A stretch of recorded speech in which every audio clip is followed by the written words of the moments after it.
Good morning, everybody. It's a pleasure to be here. And before I bring the sermon, I want to sing the song.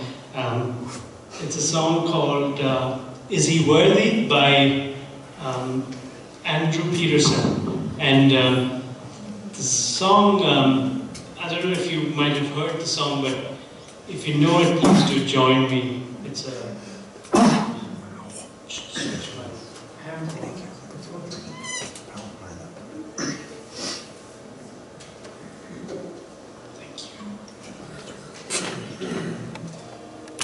I chose this song because it's mostly a worship song which is asking about Jesus' thing of if he's able to open the scroll from Revelations. That's the scripture. But in the second verse it goes to, it's about the Father's love. And so I picked this. So please do join me if you know the song.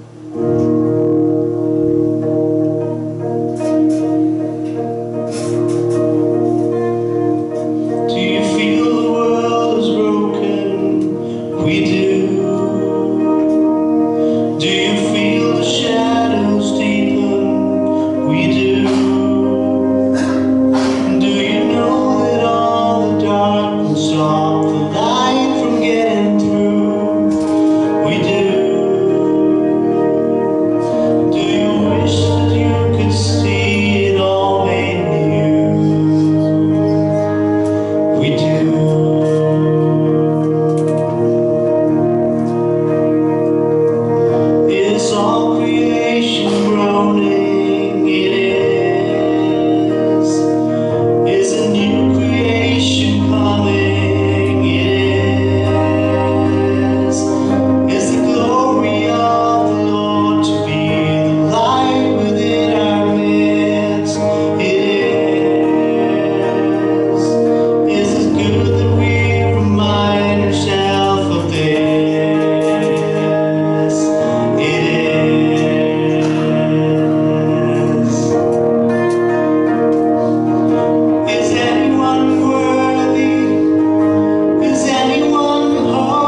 On this Father's Day, I'm really happy to be speaking here with you. I thank Pastor Brian and the committee for giving me the opportunity to speak, and also especially the special offering that you've announced so generously for my family to be able to come here. It has been a long 10 months that I have been without them. My wife Lois and my kids are Elijah is 14, my daughters Eliana is 13 and Alicia is 11. And it's been hard, but I thank God for the protection He's provided us, me and them as well. There have been some situations of scary things going on, and I don't want to get into all the details of how He's protected them from all of that. But God has been faithful to us even in this. And so it seems like a never-ending journey, but I think the end is close, and my time as a bachelor is going to come to an end, finally. So the next time I visit you, I will probably be bringing them along with me. So that's my prophecy for the day. My parents are missionaries, and they've worked in remote jungles in the central part of India, and translated the Bible into the Koku language, which is spoken by about 500,000 tribals. And as a 5-year-old, I remember going to my parents putting me into boarding school, and it was a missionary kids school that had opened up. And if you know anything about Asian parents, education is right there on top. Okay, so I had to have that kind of good education, if you would say. But during Christmas and summer holidays, my dad would always pick me up. And the boarding school was about 6 hours away, and on these bus rides, which were quite long, cramped quarters, uncomfortable, and I remember constantly bugging my dad, saying every 15 minutes probably, "Are we there yet? Are we there yet?" And so, but he always patiently answered what time we would get there. And I remember very clearly at rest stops where I would be treated to some really amazing street food. It's a fond memory that I'll always remember with my dad. And something about a father-son thing that I will not forget. And food has the ability to do that. And I think even fathers do. I think we can go back in time. Today's scripture that we're going to be looking at is Luke 15 and verse 11 onwards. And he said, "A certain man had 2 sons, and the younger of them said to his father, 'Father, give me the portion of goods that falleth to me.' And he divided unto them his living. And not many days after, the younger son gathered all together, and took his journey into a far country, and there wasted his substance with riotous living. And when he had spent all, there arose a mighty famine in that land, and he began to be in want. And he went and joined himself to a citizen of that country, and he sent him into the fields to feed swine. And he would fain have filled, fain have filled his belly with the husks that the swine did eat, and no man gave unto him. And when he came to himself, he said, How many hired servants of my father's have bread enough and to spare, and I perish with hunger? I will arise and go to my father, and will say unto him, Father, I have sinned against heaven and before thee, and am no more worthy to be called thy son. Make me as one of thy hired servants. And he arose and came to his father. But when he was yet a great way off, his father saw him and had compassion, and ran and fell on his neck and kissed him. And the son said unto him, Father, I have sinned against heaven and in thy sight, and am no more worthy to be called thy son.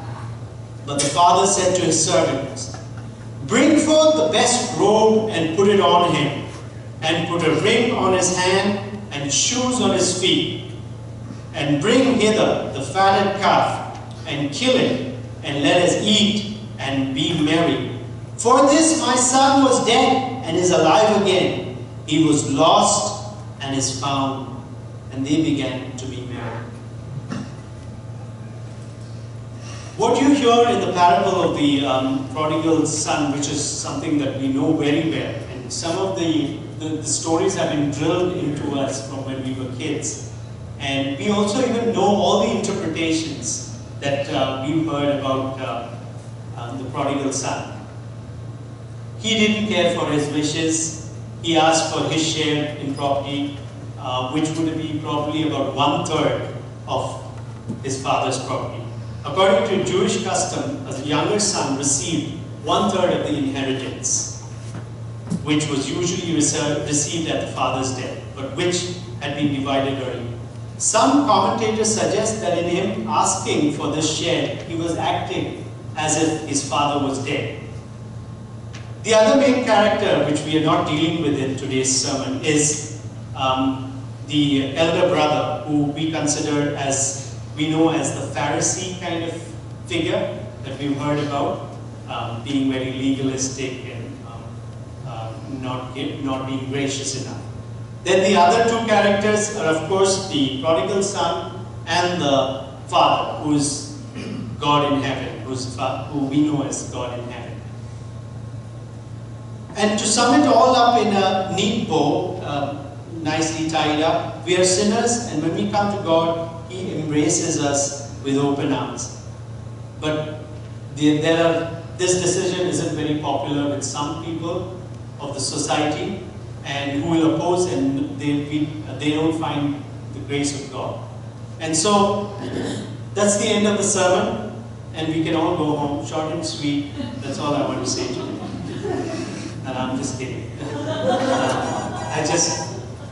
I'll get into the meat of the sermon now. Some commentators have suggested and commented about the father receiving the younger son in these following ways. They see the father as tossing aside the dignity of an aged Oriental.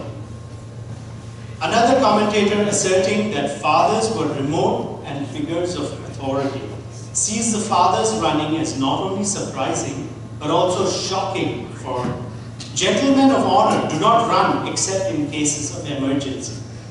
Another suggests that to run, the father would have to pull up his robes and expose his legs, which would have been considered shameful in the Semitic culture.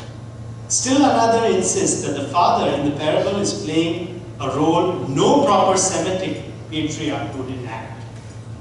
He had left his honor behind, his position, his community standing.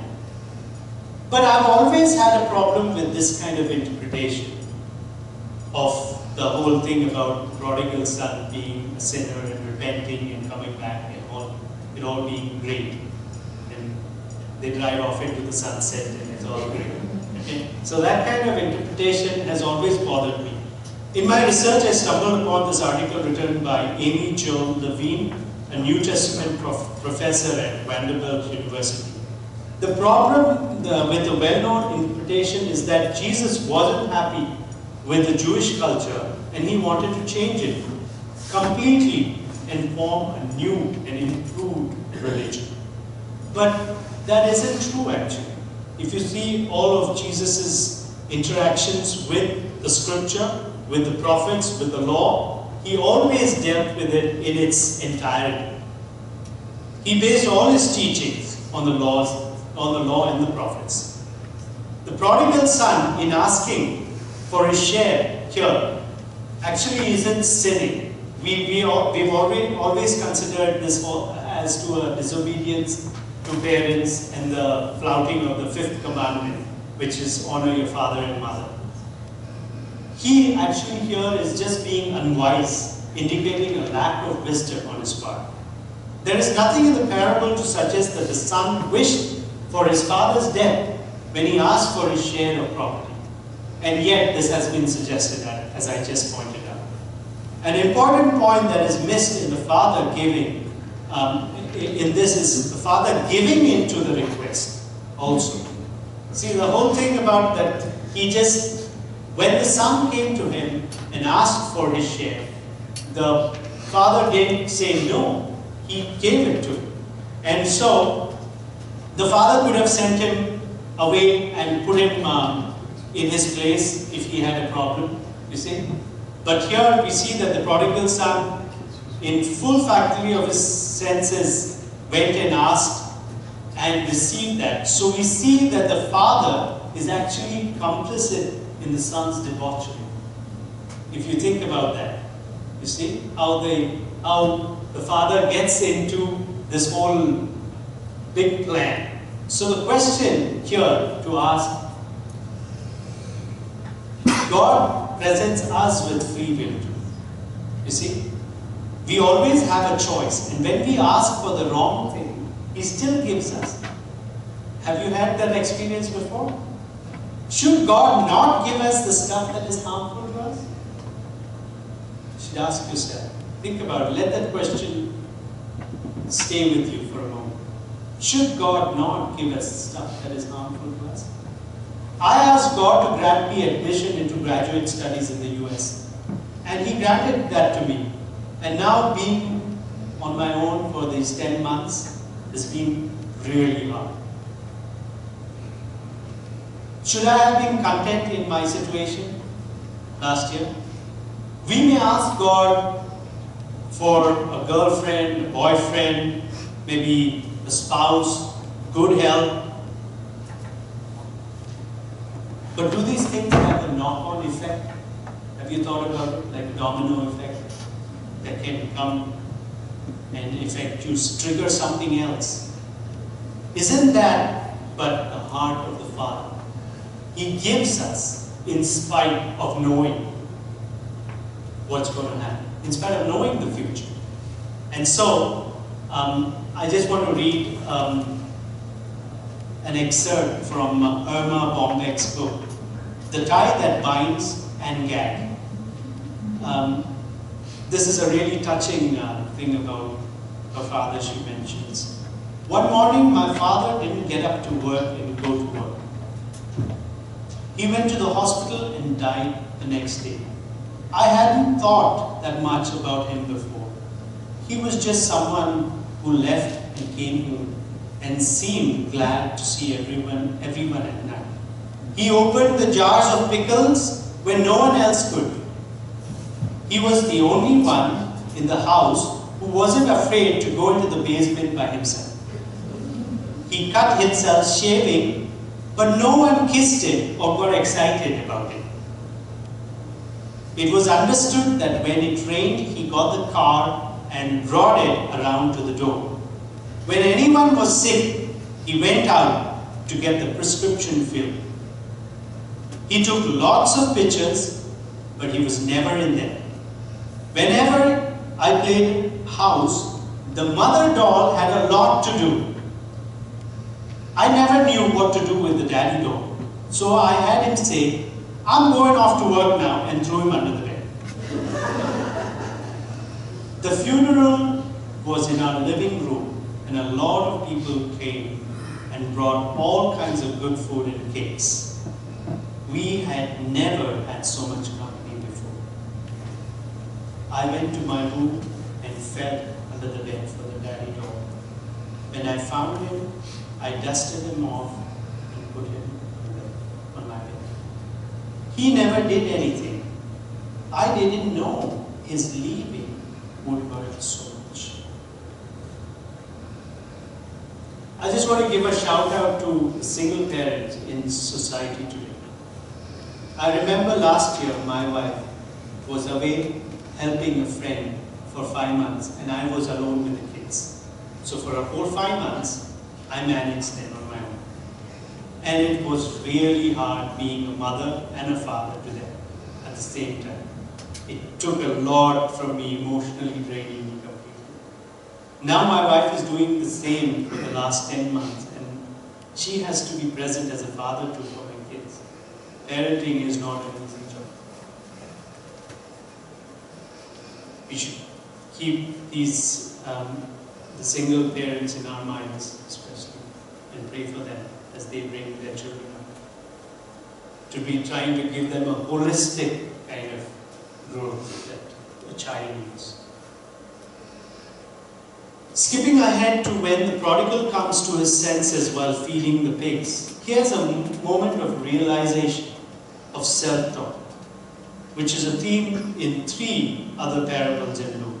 The rich fool who has no place to store his crops, the dishonest manager who doesn't like to beg, and finally the judge who gives in to the widow's pleas for justice.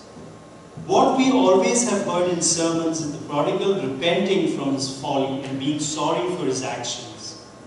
But a closer reading yields not a contrite heart, but a conniving heart. If you see the response of the prodigal son, it's not out of repentance that he's doing this. The prodigal comes to his senses and says to himself that Daddy will give me anything I ask. So when he tells his father he could be treated like one of the higher hands, he's still addressing his father as a son would. He doesn't change his language. He still addresses his father as father. To quote Professor Levine, I'll go to Daddy and sound religious. That's what it is. The question to ask here is that, do you think the father as a wrathful patriarch from the first century? Or do you think the father can't see through the son's deception? I'm sure he can see it. But the father's love for his son trumps every other feeling. If the father had any feelings of anger and bitterness, his reaction, according to some commentators, would be to rend his clothes and participate in a ritual called ketsatsa, which would legally cut his son out of the family. But none of that is mentioned in the scripture reading. The idea that the father was a wrathful person is preposterous, because when Carol Laherd has tried reading this parable with Yemenite women, she posed a question to them: what would your husband do if his son returned home after wasting all his money? The women unanimously agreed that the father would lovingly welcome the son, especially if he were a child of his old age. The misconception that we are changed in an instant from bad to good is something that has been preached in our modern times. This thought has gained traction, but the process of becoming righteous is not an instant one, but a journey. So when the father, without any condition, welcomes his son back, he's starting the prodigal on a journey of repentance and reconciliation. It's from that point onwards that the healing has begun.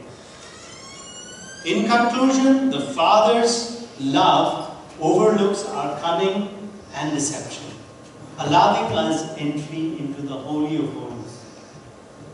We are invited by the Father to partake in the feast in our honor, regardless of how we have bent the rules or have been sneaky. That doesn't matter. All that matters in the Father's eyes is that we are found.